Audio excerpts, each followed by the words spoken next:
लिए गिफ्ट ले आओ। जी सर।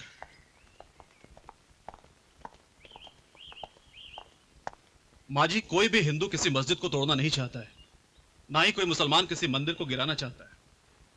यह सब तो कुर्सी की लड़ाई थी जिसमें हजारों बेगुनाह लोग मारे गए। तुमने बिल्कुल ठीक कहा बेटे, लेकिन भगवान की कृपा से अब शहर में शांति है।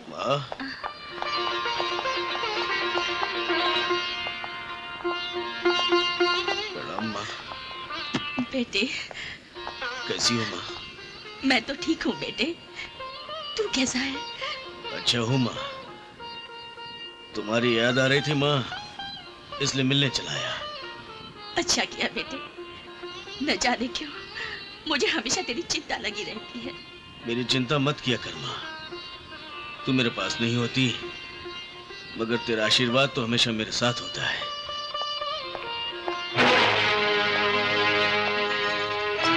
नमस्ते। माँ, इनसे कह दो इनका यहां आना मुझे बुरा नहीं लगता, मगर इनके जुर्म की काली परछाई मेरी वर्दी को दागदार कर सकती है। माँ, ये दुनिया काजल की कोठरी है, जहां दाग लगे बगैर कोई बच तो सकता नहीं।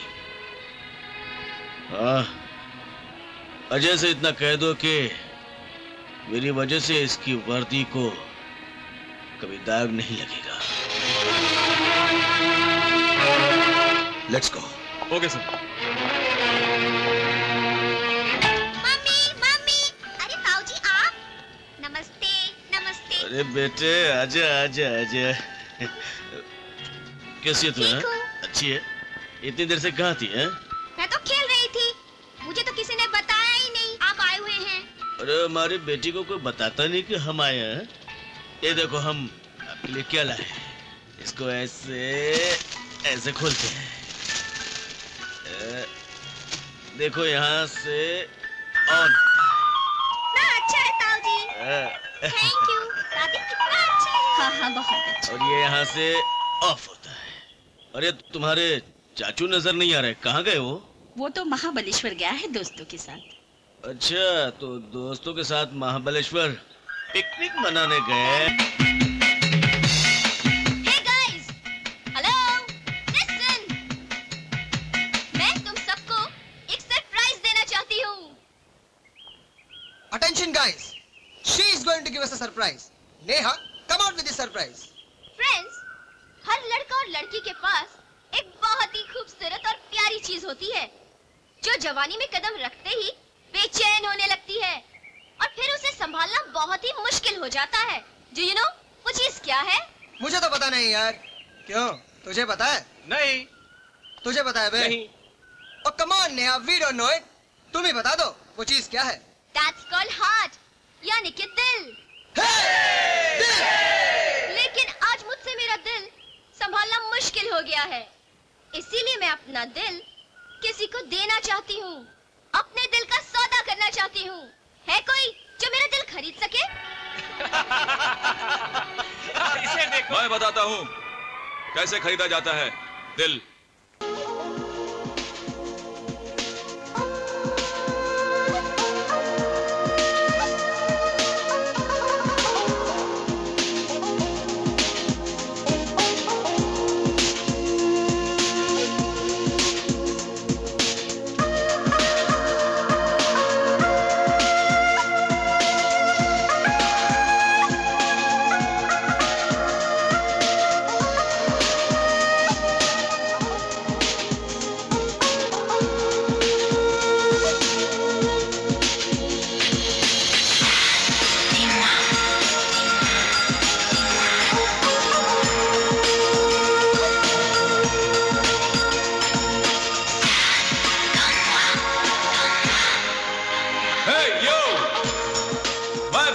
दिल कैसे खरीदा जाता है।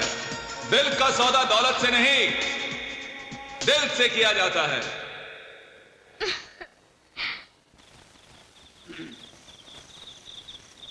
ये विठल राव और अन्या कोहली, मैंने उनको कितनी बार कहा कि एक बार, सिर्फ एक बार मुझे बलराज राणा से मिलवा दो, लेकिन सालों ने नहीं मिलवाया। तू मेरा पुराना दोस्त है और मैं ये भी जानता हूँ कि आज की डेट में बलराज राणा तुझे अपने सगे भाई से भी ज्यादा चाहता है। इसलिए तू चाहेगा ना अकरम, तो बलराज राणा से मेरी मीटिंग हो सकती है और मेरी तकदीर चमक सकती है। यार लगता है तुम्हें कुछ चढ़ गई है। बलराज राणा बड़ा खतरनाक आदमी है, बेहतर है तुम्हारे लिए तुम उससे दूर ही रहो। अरे यार, तू मेरा दोस्त होकर मेरा एक छोटा सा काम नहीं कर सकता है, हैं? जानता है तेरी मेरी दोस्ती कब की है? जब मैं डोंगरी पुलिस स्टेशन में हवलदार था और तू भेंडी बाजार में एक मामूली गुंडा। हफ्ता वसूली का काम मैंने ही तेरे को सिखाया था, याद है? मुझे सब कुछ याद है, लेकिन इस वक्त तुम होश में नहीं हो। मैं बिल्कुल होश में हूँ। तुम मुझे उसे नहीं मिलवाना चाहते तो मत मिलाओ यार, उसमें कौन सी बड़ी बात है। ये लो पकड़ो। लेकिन बलराज राणा को एक बात जरूर कह देना कि कल से जरा होशियार रहे, क्योंकि शंकर कलाल कल जेल से छूट रहा है।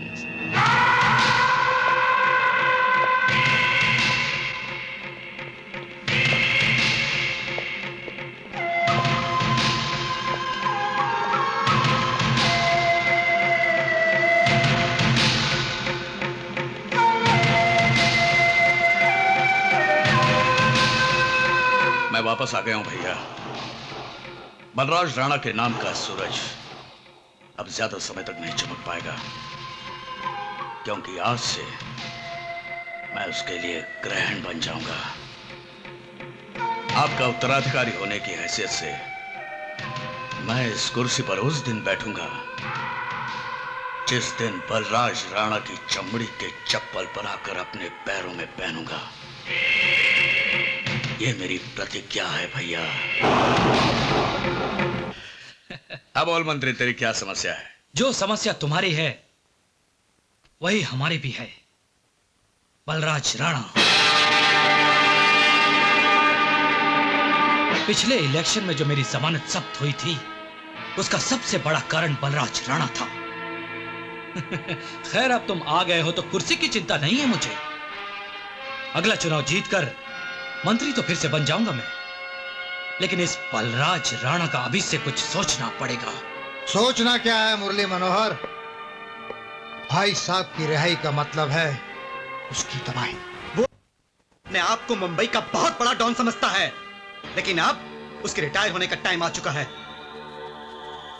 अखाड़े में उतरकर तुम उसका मुकाबला नहीं कर सकते, क्योंकि आज उसके पास तुमसे ज्यादा दौलत भी है और ताकत भी। ये तो मैं भी अच्छी तरह से जानता हूं मंत्री,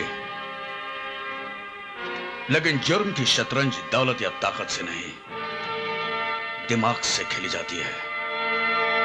अगर दुश्मन की गर्दन पर वार करना मुश्किल हो तो पहले उसके दोनों हाथ काट दो, अपने आप मर जाएगा। दांडेकर, ये रहे तुम्हारे 10 लाख रुपए। Thank you. लेकिन अचानक तुम्हें 10 लाख रुपए की जरूरत कैसे पड़ गई? आजा बताता हूँ। न्यू बॉम्बे में एक बियर बार खोल रहा हूँ, चांदनी बियर बार।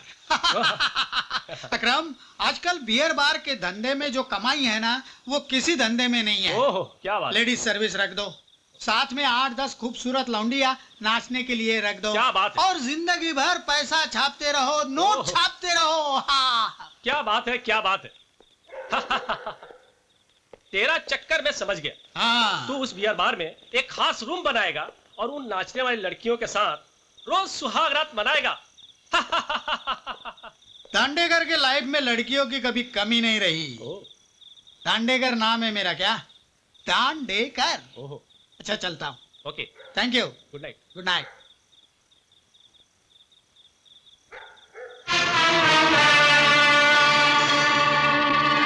अकरम,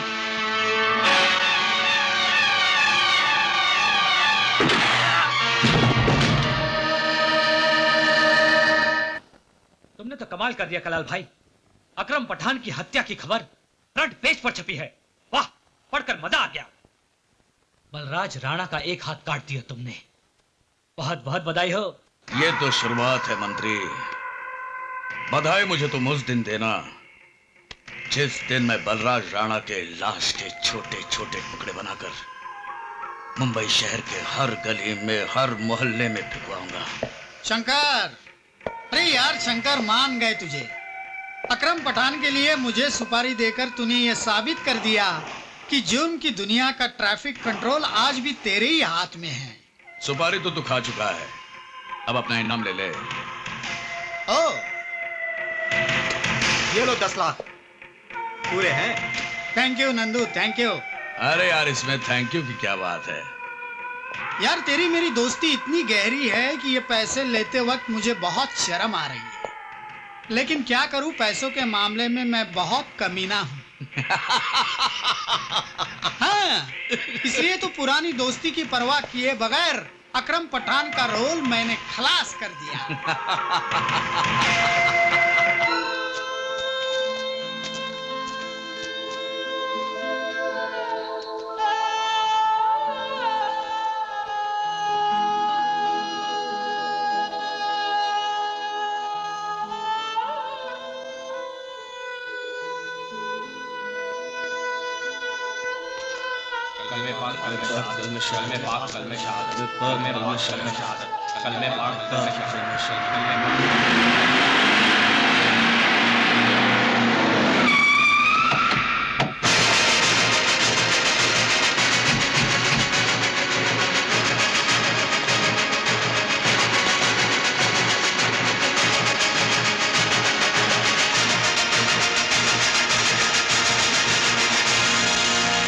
आदमी तुम्हारा था, लेकिन थोड़ा टाइम इसने मेरे पास काम किया था। इसकी हत्या के बारे में जान के हमें बहुत दुख हुआ।